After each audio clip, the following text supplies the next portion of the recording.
Americans are now obese. We have a huge number of people who are overweight, and so many people are saying, what's the best way to lose weight? Well, that's a question that many Americans are struggling to get the answer. Our next guest says he found a surefire path to a wellness revolution. Vitamins, health food, exercise, fitness clubs. Despite this growing trend, only a small percentage of Americans really understand what it takes to stay healthy.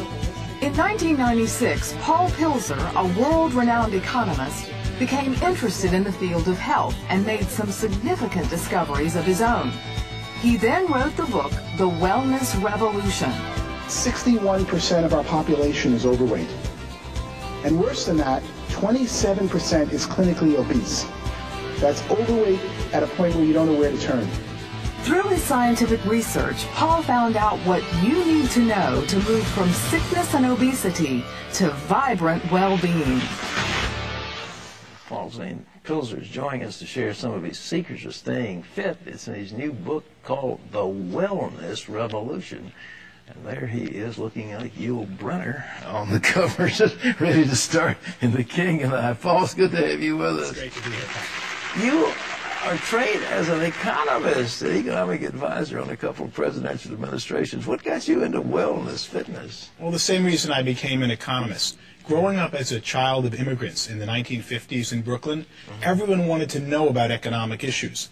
Although my education geared me towards science, I ended up going to Wharton and becoming a professor of economics because my family, my father, his uncles, that's what they wanted information about. They wanted to know how to make a living. 25 years later, as a very successful economist, I realized I'm now in the wrong field.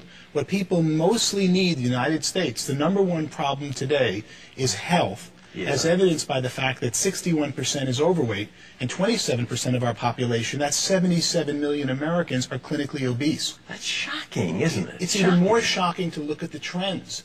20 years ago, the numbers were less than half that. So in the last 2 decades, while we're all talking about health, and it's all you see when you turn on the television or watch an ad, the population of obese and overweight people has more than doubled. That set me on a research quest to say, why is this happening? What did you discover? What I discovered was it was really an economic problem, not a scientific or biology problem. All right. In effect, we have a $1 trillion food industry in the United States. We pay farmers $40 million to produce food, but $40 billion, but $960 billion is paid to packaged food companies and fast food companies. The food companies in America today are primarily owned by the tobacco companies, and they make addictive processed foods. They study every one of their existing customers and say, how can I get them to consume more?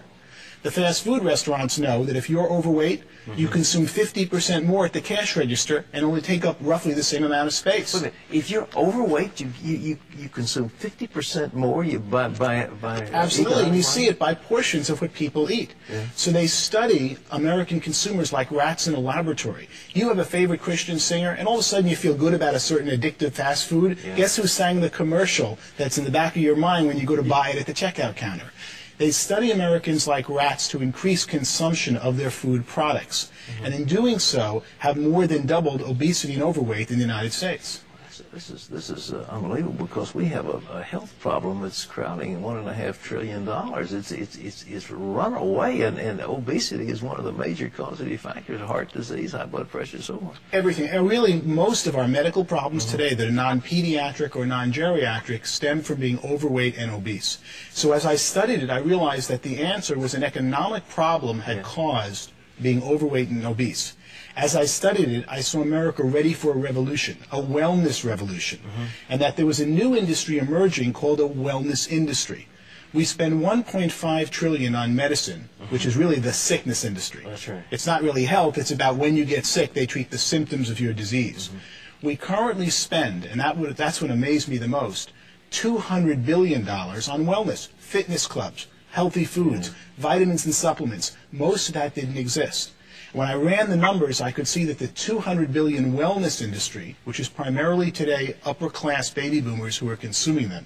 First thing someone does when they make money is try to get healthy. Oh, yeah. And they get out of the diet and kind of medical care most of us get, and they start getting healthier. And that this $200 billion I projected would grow to a $1 trillion wellness industry by 2010. Well, look, are we finding ourselves, on the one hand, we're gorging on trans fatty acids and greasy hamburgers and greasy fries and carcinogenic products. On the other hand, we're out puffing away on treadmills and lifting weights. I mean, are the same people doing these things, or is it a totally different class of people? It is really different people. And so many people who do get on the treadmills are not getting the right information.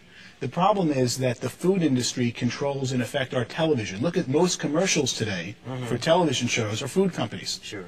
And they try to get their consumers to eat more and more of their existing foods. As the food industry focuses on those who are overweight, they make them more and more overweight. And then when someone says, I want to lose weight, I want to get healthy, they get misinformation out there because they've got this industry that controls our media that is constantly saying, how do I get you to eat more food? What should people do to lose weight? What are the tips? Well, I didn't write a book to come up with tips, but I came up with quite a few in doing my research. All right. The main one is really timing. From the time you're hungry, if you start eating food, your stomach doesn't tell your brain that you've now sated and had enough food until 15 minutes have passed. So you can see why fast food restaurants are so deadly, because you go in there hungry and you keep eating and eating and eating in less than 15 minutes, but it isn't until 15 minutes that your body knows you've had enough. When we used to eat with Grandma and they took time between each course, you naturally controlled the amount you eat because it took 15 minutes between courses, and that told your body to stop eating. What supplements? People spending a lot of money on vitamin stuff. Is there anything that people should be looking for? The main thing they should be looking for is to see that their supplements are real.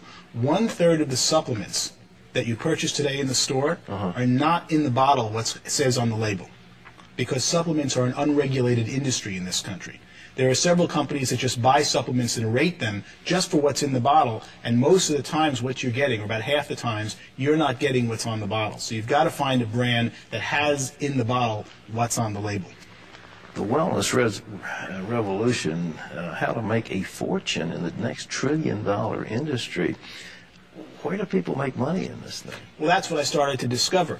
I could see that there were 15 million Americans of 300 million were getting healthier as they aged. You're a great example about that, especially when we see you on television. As you get older, you're stronger, you're better fit. What's going on? It's people who have time to focus on it are seeking out the right products and services to make them healthy. And that's when I could see an emerging $1 trillion wellness industry. One of the most surprising parts of my research was to find that it already reached $200 billion. But if you think of what you now spend on supplements, on fitness, on weight training, and time and money that you never dreamed you even needed 20 years ago. That's exactly right. You are a very typical consumer of this upper crust that's becoming and will become the entire nation, I believe, as this new wellness industry emerges.